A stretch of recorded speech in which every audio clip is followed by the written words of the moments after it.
Hi, welcome to Astrology for GAN traders. My name's Olga. Today I'm going to continue my eclipse analysis of this month and also always bringing in the work of W.D.Gann. This presentation is just going to focus on the 1,335 days from the Bible in Daniel and how Gann was using it, especially noting things in his private ephemeris. So that number of 1,335 days comes from Daniel 12, chapter 12, verse 12, where he wrote, "Blessed is he who waits and comes to the 1,335 days." Now, in his private ephemeris, W.D.Gann noted that on the 2nd of August 1945, it was 1,335 days from the attack on Pearl Harbour. Now, we know that 4 days later, the first atomic bomb was dropped on Hiroshima on the 6th of August 1945, and then on the 9th, the second bomb was dropped on Nagasaki. Japanese planes also attacked American bases in the Philippines and on Guam and the Wake Islands in the middle of the Pacific. Japan surrendered on the 15th of August 1945. Now, that is exactly 72 years ago this week. And what have we got in the news at the moment? We've got North Korea threatening to send missiles, atomic missiles, to Guam. American bases in Guam, and Guam is right in the middle of the Pacific. And so exactly in this period, we've got the same sort of talk, which is really frightening. Now, as I said in my earlier videos, I've spoken about how eclipses belong to a SAROS cycle or series and a family, and every 18 years they belong to that same family. Now, the eclipse was in 1945, was on July 9th, okay, and the one we're having now is August 21, 2017. So they're exactly 72 years apart and still belong to the same SAROS 145. Now, this is what they look like. You can see that I've cast this for July 9th, 1945, and this is a geodetic longitude where the place, the chart is cast locationally on a geodetic basis, which basically starts everything from 0 degrees of Aries on Greenwich. Okay, and you can see how then I've got the and you can see how the eclipse, because it was actually in Cancer, was in the 4th house for the United States. And you can see now, you can see Pluto, because Pluto's been in Capricorn, has actually been on that midheaven in the United States and sort of will be there for a long time. And the eclipse is actually in the 5th house for according to this geodetic locational charts. Now, just to bring that home, now Pearl Harbour, the actual MC for Pearl Harbour was 22 degrees of Libra, okay, and you can see that Mars around that time was going opposite, okay, and remember that this bottom part of the chart is under our feet, it's the land, okay. Now this stays stationary, so you can see that Mars was going over that point at that time. Now Hiroshima is actually 132 longitude, which equates to 12 degrees of Leo. And you can see at the time, the Sun and Pluto, their midpoint was right on the geodetic midheaven, which is pretty amazing.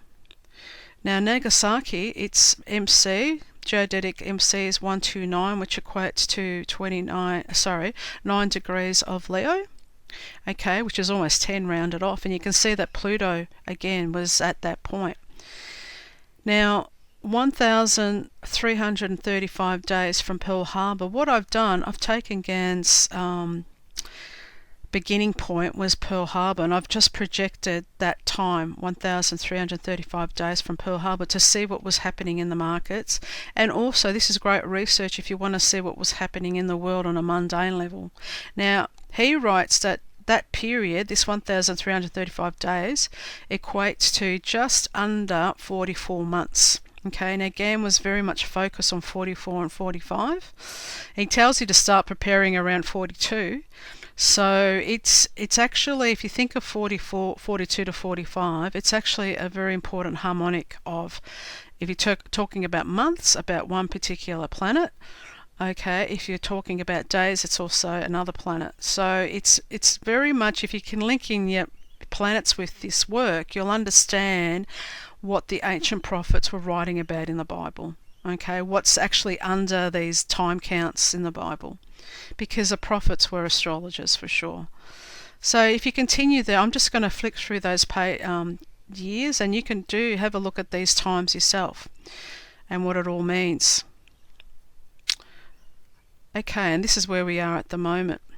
Okay, so let's have a look at what I've done here, which is we need to time these eclipses as well. And what I've done is, this is a 45-degree graphic ephemeris. Okay, it works on the 8th harmonic. And the horizontal lines are the positions of the lunar eclipse that we've just had. Okay, you can see it's here. And then we've got the transiting planets and how they're going through the month. So where they intersect, you know there has to be a hard aspect. And what I'm interested in, you can see the lunar eclipse here, and you can see the solar eclipse here. What I'm interested in is when Mars crosses the point of the eclipses, okay, and also when the Sun crosses the node.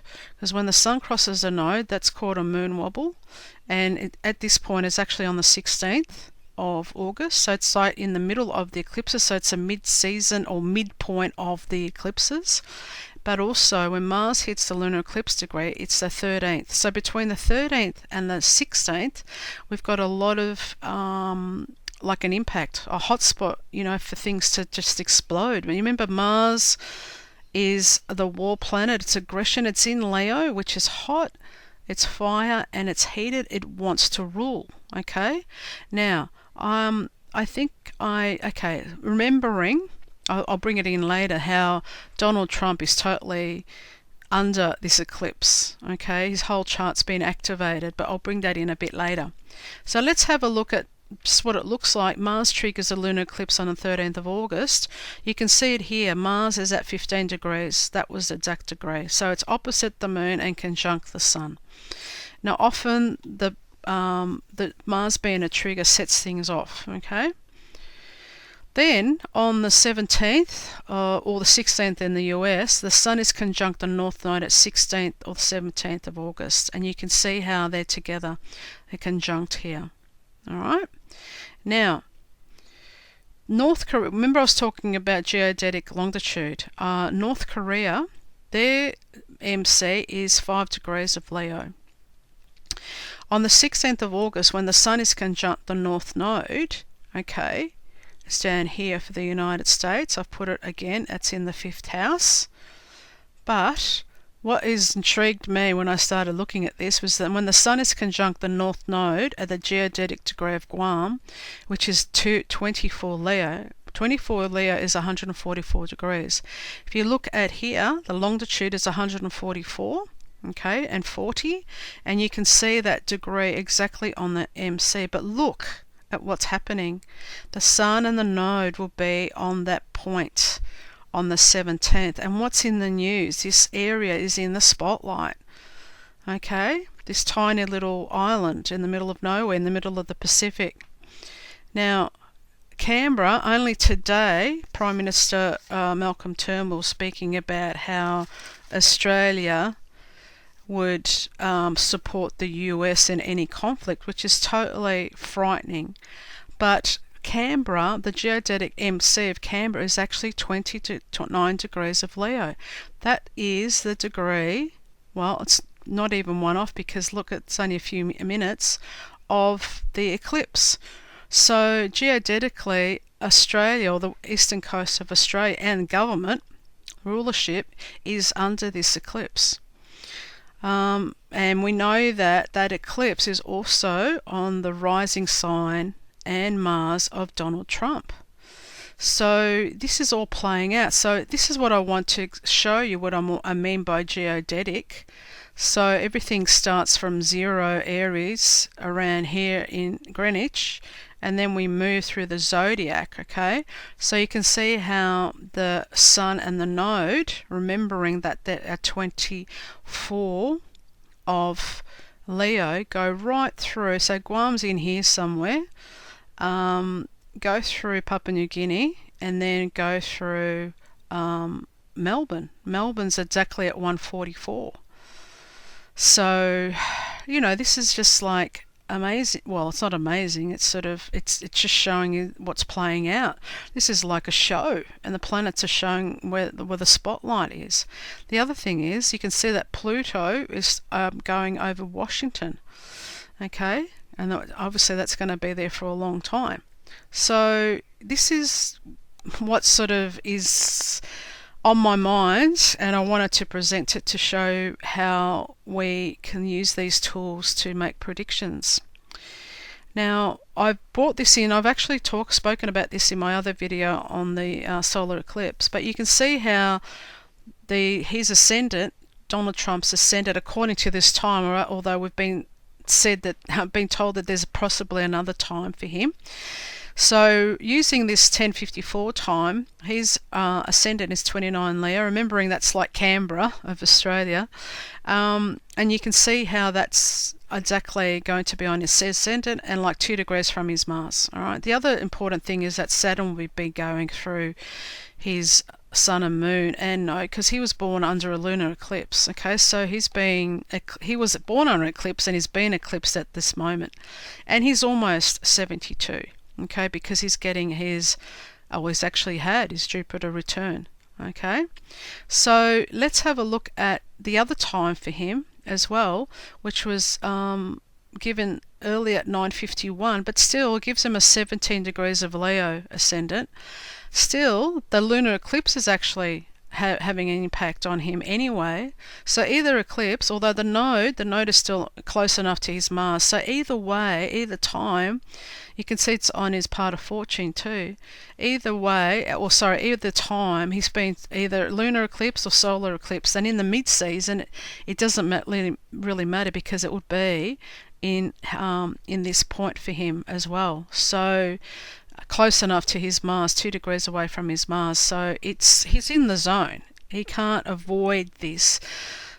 It's just the timing, the eclipses, the whole North Korea thing, and the nuclear threat is very much in this eclipse season. It's like hot as, and like they could, if only they just moved away from it at this period, because it's really quite frightening. So what I wanted to show you is if I put Donald Trump's degrees, you can see that would be his the earlier time. The lunar, the 17th of Leo would be there, and you can see Mars will be going through on the 16th. And if I put his his other the 29 degrees for his ascendant, you can see that the Sun will be going through obviously on the eclipse. Okay, so anyway, we're in the zone. We're in a really hot, dangerous zone. Also, Mercury at the same point is stationed, and it will be going retrograde when all talks and negotiations usually don't work out. Okay, they don't work out. There are mistakes, there's confusion. So the best solution would be just for people to not let this intensity rule them. Okay, thank you for listening, and if you want more information, go to my website. I've got heaps of videos on YouTube, and thank you.